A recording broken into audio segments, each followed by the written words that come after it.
Mesajul oferit de extraterestri. Mesajul final de Claude Rael. Din timpuri străvechi, oamenii au fost vizitați în mod constant de către alți oameni din spațiu. În starea lor primitivă, oamenii au mistificat, zeificat și au adorat orbește acești oameni pe care nu îi puteau înțelege și i-au numit zei sau Dumnezeu. Totuși, acum, umanitatea a atins anii apocalipsei, în care știința va revela adevărul și deci, în loc să-i adore, oamenii ar trebui să îi înțeleagă în mod rațional. Uitați-vă pe cer și veți vedea din ce în ce mai multe apariții OZN. Dar haideți să începem cu mesajul raelian. Capitolul 1. Elohim. În textele ebraice originale, cuvântul Elohim a fost tradus greșit ca Dumnezeu, dar înseamnă de fapt cei care veneau din cer și se referă la acei extraterestri care au venit din spațiu și au creat întreaga viață de pe Terra. Pe data de 13 decembrie 1973, jurnalistul sportiv francez Rael a avut o întâlnire în regiunea vulcanică a Clermont-Ferranului cu Yahweh, un Eloha, singularul lui Elohim, un extraterestru. De unde vii? De foarte departe. Este pentru prima oară când ai vizitat Terra? Nu. Am fost aici foarte des, cel puțin. Te-am chemat aici prin telepatie. Te-am ales pentru o misiune foarte dificilă. Motivul pentru care te-am chemat este acela de a-ți comunica adevărul despre originea umanității. Acum 25.000 de ani, civilizația noastră a atins deja un nivel tehnologic comparabil cu cel pe care tocmai îl atingeți și voi acum. Savanții noștri, care intenționau să creeze viața, erau în căutarea unei planete propice pentru realizarea experimentelor lor. Ei au găsit în cele din urmă Pământul.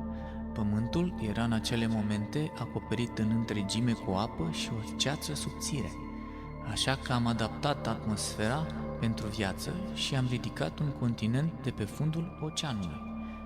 Am creat 7 echipe de cercetare pe acest continent, fiecare având propriul laborator imens setat pentru proiectarea și crearea de viață. Crearea vieții a fost o operațiune vastă, iar noi aveam întâlniri regulate pentru a schimba noi descoperiri și a ne compara creațiile. Înapoi pe planeta noastră natală, oamenii urmăreau progresul nostru cu uimire și fascinație. S-a întâmplat în acel moment ca cei mai îndeamnatiști dintre noi au dorit să creeze o ființă umană artificială, după modelul nostru. Echipa localizată în țara pe care o numiți acum Israel a fost poate cea mai luminată. Animalele lor erau cele mai minunate, iar plantele lor aveau cele mai dulci parfumuri. Era ceea ce voi numiți grădina Edenului. Puteți învăța tot ce doriți, citi toate cărțile pe care le avem aici, dar nu atingeți niciodată cărțile științifice, pentru că veți muri dacă o faceți. Noi nu le-am dat nicio cunoștință științifică, deoarece ne-am temut de faptul că oamenii ar putea să ne întreacă pe noi, creatorii lor. Dar câțiva dintre noi, care simțeau o iubire adâncă pentru oameni, le-au revelat adevărul, cum că și ei puteau deveni precum creatorii lor. Ca rezultat, oamenii au devenit mânioși pe creatorii lor pentru ținerea lor departe de cărțile științifice și pentru privirea lor ca fiind animale de laborator periculoase. Pentru guvernul de pe planeta noastră, toate acestea au părut foarte periculoase, așa că s-au decis să distrugă întreaga viață pe care o creaseră oamenii noștri de știință de pe Terra. Dar unii dintre noi nu doreau ca creația noastră să fie distrusă, așa că l-au învățat în mod secret pe un om numit Noe cum să păstreze o pereche de celule de la toate speciile în viață la bordul unei nave spațiale cu 3 etaje care urma să orbiteze Terra în afara ariei nocive până când radioactivitatea urma să dispară. Desigur, Noe nu a condus cuplurile întregi de animale pe navă, altfel nu ar mai fi fost loc pentru toate. În schimb, a fost o pereche din ADN-ul fiecărui animal pe care le-a prezervat în mod criogenic. Am fost fericiți să vedem că oamenii care au supraviețuit dezastrului nu ne-au purtat niciun fel de pică pentru asta. Și în acest fel, guvernul nostru a jurat să nu mai distrugă oamenii niciodată și am realizat că și noi fuseserăm creați în același mod.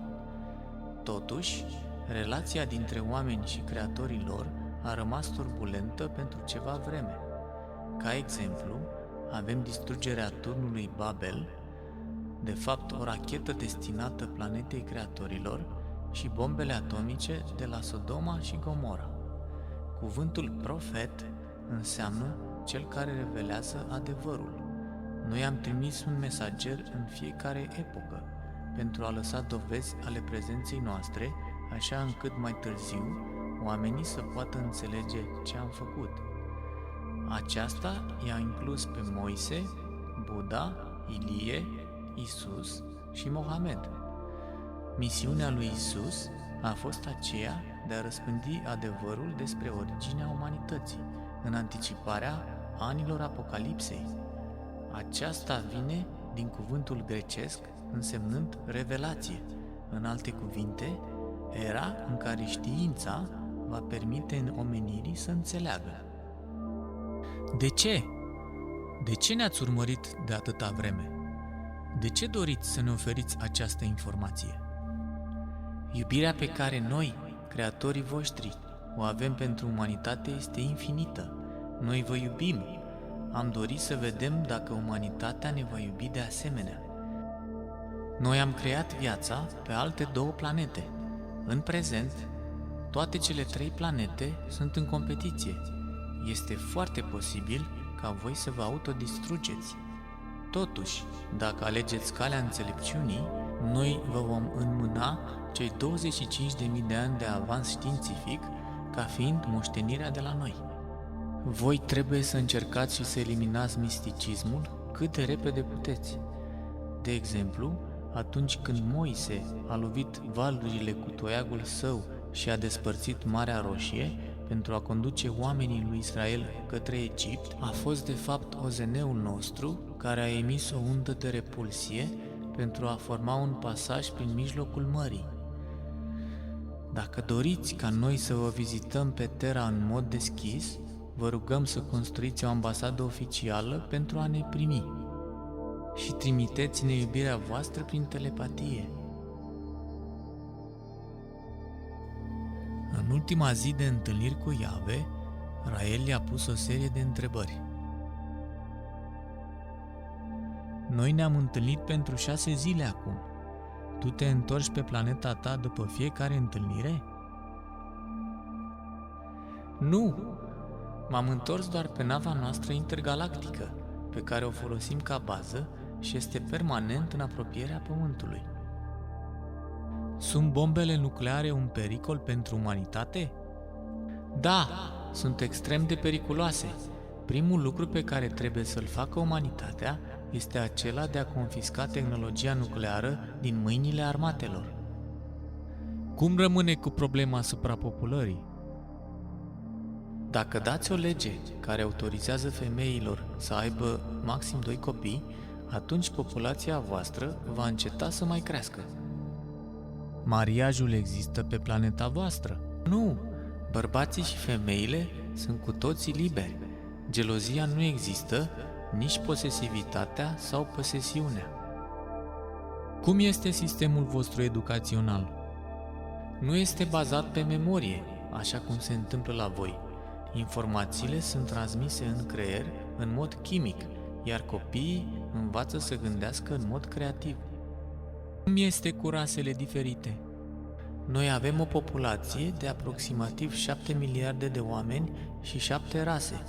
Fiecare dintre ele are propria cultură și propriul limbaj, la fel ca pe Terra, cu excepția faptului că ne respectăm unii pe alții. Aveți religie? Singura noastră religie este cea a geniului uman. Dumnezeu nu există. Cât de mult trăiți? Noi trăim între 750 și 1200 de ani printr-o simplă operație chirurgicală, iar geniile pot trăi pentru totdeauna pe planeta veșnicilor. Trăiți veșnic? Există planeta veșnicilor, puțin depărtată de planeta noastră. Atunci când suntem în întreaga posesie a facultăților noastre, iar creierul nostru este la nivelul maxim de eficiență și cunoștințe, extirpăm în mod chirurgical un micuț specimen al corpului pe care apoi îl păstrăm.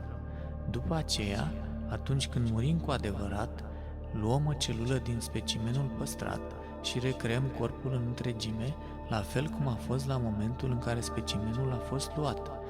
Eu spun la fel cum a fost în momentul, însemnând cu toate cunoștințele sale științifice și, bineînțeles, cu întreaga sa personalitate.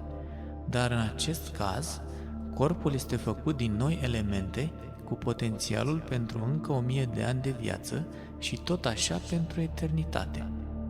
Voi trebuie să permiteți numai geniilor să guverneze Terra. Un geniu nu înseamnă neapărat cineva care a studiat foarte mult. Trebuie să creați teste pentru a evalua inteligența și creativitatea fiecărui individ din copilărie spre înainte. Proprietatea trebuie abolită, fără a instaura comunismul. Guvernele voastre ar trebui să se asigure că oamenii se nasc cu aproximativ același nivel de posibilități financiare. Universul este infinit, de aceea nu poate avea un centru. Din acest motiv, nu există niciun Dumnezeu sau suflet, nici rai sau iad, doar infinitatea. Există un număr infinit de planete locuite în univers, la fel cum sunt de asemenea oameni care trăiesc în atomii corpului vostru, iar universul nostru este o micuță particulă a unui atom imens care este la rândul său parte a unei imense ființe vii. Steaua lui David reprezintă infinitatea în spațiu, adică infinitatea vastă se repetă pe ea însăși în infinitatea minusculă. Rezultă că ceea ce este deasupra este la fel cu ceea ce este de desubt. Svastica reprezintă infinitatea în timp. Totul este mișcare și o transformare perpetuă. Timpul nu are început și nici sfârșit. Totul este ciclic. Pe 7 octombrie 1975, Elohim i-au făcut un cadou incredibil lui Rael. L-au luat într-o scurtă vizită revelatoare în propria lor lume. Suntem acum pe planeta veșnicilor. Există acum 8400 de oameni de pe Terra care trăiesc pe planeta celor veșnici. În timpul vieții lor, acești oameni au atins un nivel suficient de deschidere a minții către infinit sau au permis umanității de pe Terra să progreseze de la nivelul său primitiv prin intermediul descoperirilor, a scrierilor, a felului lor de a organiza societatea și a exemplarelor lor acte de fraternitate, iubire și altruism. Pe lângă ei trăiesc 700 de membri Elohim ai Consiliului Veșnicilor. Rael, lasă-mă să te introduc profeților de pe Terra care au fost recreați aici atunci când au murit. Stând aici la masă, îi puteți vedea pe Moise, Ilie, Buddha, Isus și Mohamed. Ei au fost precursorii religiilor de pe pământ. Lângă masă, câteva ființe de o frumusețe inegalabilă așteptau, gata să servească invitații. Noi suntem roboții biologici. Noi avem grijă de toate lucrurile murdare și suntem programați pentru a asculta și îndeplini orice dorință aveți. Pe planeta veșnicilor, fiecărui om îi sunt alocați un număr de până la 10 roboți biologici. Puțin mai târziu, într-o facilitate localizată într-o grotă, Yahweh explică: aici este locul în care fabricăm roboții biologici. După puțin timp, în camera special repartizată lui Rael. Punându-mi o cască specială, mi-am imaginat niște muzică, iar apoi exact sunetul acela s-a auzit și pe măsură ce construiam o melodie în capul meu, aceeași melodie devenea realitate, cu sunete de o amplitudine și sensibilitate mult mai extraordinare decât tot ceea ce am auzit înainte. Visul fiecărui compozitor a devenit realitate. Abilitatea de a compune muzică fără laboriosul proces de scriere și orchestrare. Apoi, stând așezat în fața unui ecran semicircular, orice scenă pe care mi-o imaginam era proiectată imediat pe ecran. Mulți oameni de aici le folosesc pentru a crea minunate opere de artă. Spre finalul zilei, m-am bucurat de o baie în compania a 6 roboți biologici șarmanți și am petrecut cea mai extravagantă noapte a vieții mele. Dar iată ce s-a întâmplat a doua zi dimineață. Civilizația voastră tocmai iese la suprafață din gândirea primitivă, conform căreia tot ceea ce este legat de sex sau nuditate este rău. Corpul gol este făcut după chipul și asemănarea noastră. Nu este nimic mai pur decât nuditatea.